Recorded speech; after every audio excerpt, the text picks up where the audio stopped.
Thank you, Mr. Speaker. I rise today in front of my colleagues to bring awareness to the mental health crisis in law enforcement, and I urge you to help support Resolution 46. Mental health of our first responders must be a priority. In a profession where the purpose is to help others, first responders are too often ignored. They are the ones that need help. Many suffer silently from chronic exposure to traumatic events that chip away at them one call at a time. Because everyone is unique and has different life experiences prior to involvement in public safety, the challenge of recognizing and identifying those who suffer in silence is difficult. Even more challenging is helping first responders break that silence, tearing down barriers created by years of ignoring the silent enemy, which many first responders often compartmentalize. Opening one box of their memory often leads to other boxes being opened, and the vivid images of the past events come rushing back to the forefront. This can cause them to become socially distant, face increased anxiety, partake in high-risk activity, and experience marital issues. In addition, refusing to seek help leads to many to self-medicate, turning to drugs and alcohol and high-risk behavior. At the forefront of mental health, especially when it comes to our first responders, is the need to recognize cumulative effects of prolonged exposure to traumatic events.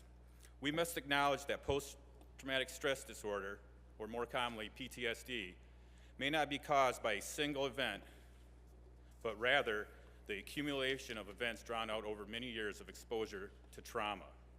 Therefore, it is critical we become proactive in recognizing and treating this silent killer. During a career in law enforcement, officers see death in many different fashions. Imagine witnessing someone take their own life in front of you, walking into a triple homicide scene where a 6-month-old baby was killed, going into a basement to see someone hanging from the rafters, and looking over and seeing the pictures of their family and their kids, walking around a corner to see a 16-year-old child still bleeding from a self-inflicted gunshot,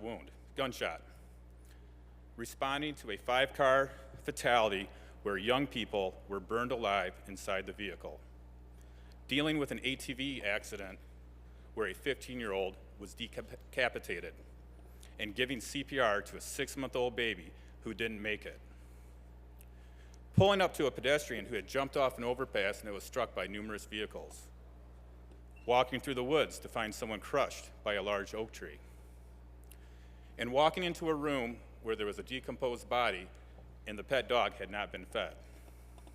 Not to mention the numerous drug overdoses and deaths caused by the opium crisis.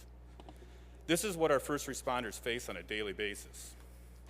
In addition to the vivid impressions left in their memories, they must also deal with the physiological effects of a career that requires hypervigilance, always checking your surroundings with the constant swings of adrenaline.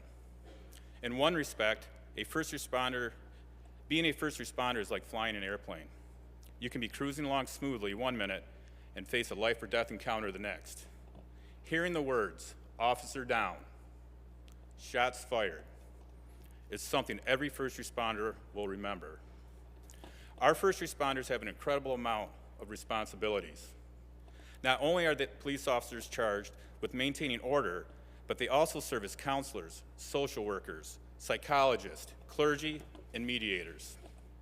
A first responder can go from intervening in a civil dispute to a high-speed chase and a fight for their life in a matter of minutes. The barriers of bureaucracy and the budget restraints remain an impediment. However, the biggest obstacle can be summed up with 6 letters: S-T-I-G-M-A, stigma. We as leaders can break this barrier by making first responders feel it's okay to seek help without the fear of retaliation by employers and the communities they serve. PTSD can damage the whole person, and it's time we confront it and give our first responders a chance to be human. Thank you.